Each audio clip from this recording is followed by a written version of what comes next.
been a change in the trend of investment. बहुत major change आ गया investment के trend में.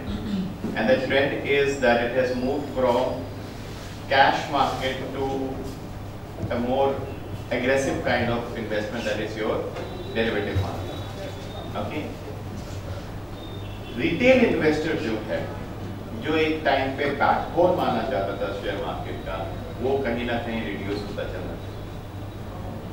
And this is the main problem, जहाँ पे कि हम जब भी देखते हैं छोटा ब्रोकर को या बड़े ब्रोकर को, वो यहाँ पर the main problem is बड़ा ब्रोकर काफी हद तक रिटेल क्लाइंटेल को कहीं ना कहीं से संभाल पाता है, छोटा ब्रोकर रिटेल क्लाइंटेल को नहीं संभाल पाता. And this is the main problem जो कि अभी सामने आ रही है. टेक्नोलॉजी चेंज हो रही है. जैसे जैसे टेक्नोलॉजी चेंज होती चली जा रही है, उसके साथ साथ हर किसी को अपने आप को अप टू डेट रखना भी कई बार मुश्किल हो जाता है. लेकिन जितनी जल्दी आप अपने आप को टेक्नोलॉजी के साथ अप टू डेट करते रहेंगे, उतना ही आपके लिए बेटर होगा. And that is something that is part and parcel of this topic. अगर आप देखें अर्ली 2000 के अंदर जब मार्केट आई थी, जब ऑनलाइन हुआ था, settlement cycle used to be for T+5 T5 के ऊपर होती थी settlement. Within 1 year it came down to T3. Within 3 years it came down to T2, और अभी तक हम T2 पे चल रहे हैं. क्यों? There was a change that is taking place. So sir, अभी भी जो pattern of trading है, that is going through a lot of change. एक इन्वेस्टमेंट का कल्चर चेंज होता चला जा रहा है. We have moved from, अगर मैं कई बार मैं ऐसे प्रेजेंटेशन दे रहा था, जब मैं इन्वेस्टर्स के साथ प्रेजेंटेशन दे रहा था, स्पेशली कई बार हम ब्रोकर्स के साथ प्रेजेंटेशन देते हैं, तो कई बार वो पूछते हैं, सर आप कहते हो लॉन्ग टर्म का कितना मतलब? And these are very young investors. I am talking about young investor का मतलब वो है जो 28 से लेकर 35 एज ग्रुप के जो इन्वेस्टर हैं, उन लोग के लिए लॉन्ग टर्म का मतलब है 8 महीने, 9 महीने, 1 साल. अगर आप उस एंगल से देखें, देन दे ऑलवेज वांट कि कुछ मेरे को फास्टर टेक्नोलॉजी हो जाए, they want quick profits from the market. उस ट्रेंड के अंदर हर टाइम मार्केट में कुछ ना कुछ ट्रेंड आता है. करंटली जो मार्केट का इन्वेस्टमेंट पैटर्न है, that is to get quick profits. That trend will again help, वो change आएगा. People will realize, people will have to understand कि if you are staying in the market for a longer period of time, आपको तभी returns regulate करता है. पिछले साल सितंबर से FMC सेबी में मर्ज कर दिया है. उसके लिए काफ़ी कुछ रिसर्च चल रही है, न्यू प्रोडक्ट्स इंट्रोड्यूस करने के मार्केट में, और कमोडिटीज मार्केट को सेफर बनाने के.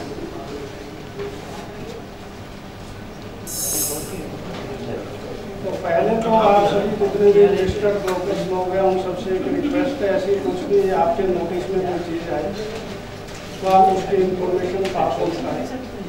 क्योंकि यदि इलीगल मार्केट इस वे में डेवलप होती रहेगी या चलती रहेगी, तो गवर्नमेंट को भी लॉस है, इन्वेस्टर को भी लॉस है. कोई सेफगार्ड ही नहीं है, कल को कुछ हो जाएगा, कोई फ्रॉड हो जाएगा, कुछ भी मैकेनिज्म नहीं है वहाँ पे. हमारे एरिया में खास तौर पर आपने देखा ही होगा कि पोंजी स्कीम्स बहुत चल रही है. बहुत सारी कंपनियाँ Ponzi scheme specifically rural and semi urban area में आ रही हैं, जहाँ पे लोगों को एस्टोमेट किया जाता है कि आप पैसा लगाइए, 2 साल 3 साल में आपका डबल ट्रिपल हो जाएगा. तो उस एश्योरेंस में बहुत लोग फंस रहे हैं. जब उनका मैच्योरिटी का टाइम आता है, ना कोई कंपनी मिलती है, ना डायरेक्टर मिलता है, कोई भी मिलता नहीं है, उनको भी ढूंढते हो. और पैसा मोस्टली वो एजेंट्स के थ्रू कैश फॉर्म में कलेक्शन करते हैं. कैश में क्या है कि आपने कुछ अकाउंट में डिपॉजिट किया, कहीं से किया, कुछ अकाउंटिंग है ही नहीं उसकी. तो एक आप सभी लोगों से ये भी रिक्वेस्ट है कि लोगों को जो पोंजी इलीगल CAS या चिट फंड टाइप की जो कंपनियाँ चल रही हैं, जो एजेंट्स के थ्रू मनी कलेक्शन निकाल रही हैं, आप इसके बारे में भी आप अपने क्लाइंट्स को थोड़ा बताइए. उधर जाने से अच्छा है आप बैंक में FD कर दो, आपका पैसा तो सेफ है. स्टॉक भी परचेज कर दो लॉन्ग टर्म के लिए, या सिर्फ में पैसा लगा दीजिए. ऐसी कोई मनी मेकिंग मशीन किसी के पास नहीं है कि 3 साल में आपको 2 साल में डबल करके दे देगा। यदि ऐसा कोई भी एश्योरेंस देता है इस टाइप का तो समझ लो कि वो फाल्स है। 10% से ज़्यादा कोई रिटर्न का एश्योरेंस दे रहा है तो वो फाल्स है। वैसे स्टॉक मार्केट में जो एश्योरेंस देने नहीं चाहिए ये तो बहुत रिस्की प्रोडक्ट है। पहले क्वेरीज थी कि डिफरेंस बिटवीन स्मॉल ट्रेडर और अ बिग ट्रेडर या बिग ब्रोकर, तो वो जो डिस्पैरिटी है वो कैसे कम होएगी, या एल्गो का क्या सोल्यूशन निकलेगा, या जो कंपनीज फ्रॉड करके और निकली हुई हैं उनके लिए क्या आगे से भी काम करेगी। हालांकि देखिए लीगल प्रोसेस जो है उसके अंदर कहीं ना कहीं थोड़ा टाइम जरूर लगता है, ठीक, क्योंकि हमारे हिंदुस्तान के अंदर सबसे बड़ा जो ड्रॉबैक भी है और ये प्लस पॉइंट भी है, ठीक, कि आपके पास नंबर ऑफ डोर्स अवेलेबल है। आपका एक दरवाजा अगर बंद होता है तो फिर दूसरा पर्सन दूसरे दरवाजे के ऊपर जाकर के एक स्टे ऑर्डर लेकर के आ जाता है, ठीक है। तो such kind of problems will take time, लेकिन अल्टीमेटली अंत भला सो सब भला।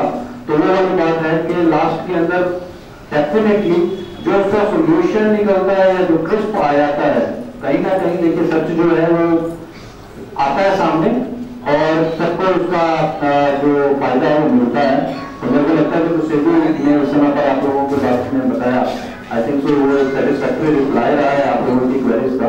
और साथ में बॉम्बे स्टॉक एक्सचेंज जो कि फास्टेस्ट आपकी और एशिया की सबसे फास्ट एक्सचेंज इस समय पर है, तो उसका भी कहीं ना कहीं आप लोगों को फायदा उठाना चाहिए।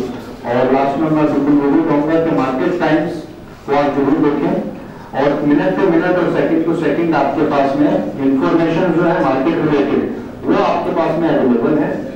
ये नहीं इस समय पर गवर्नमेंट पॉलिसीज क्या हो रही हैं, गवर्नमेंट के एंड के ऊपर में क्या पॉलिसी डिजाइन हो रही हैं, उससे कैसे आपको बेनिफिट हो सकता है, प्री प्लानिंग आप फ्यूचर के लिए क्या कर सकते हैं,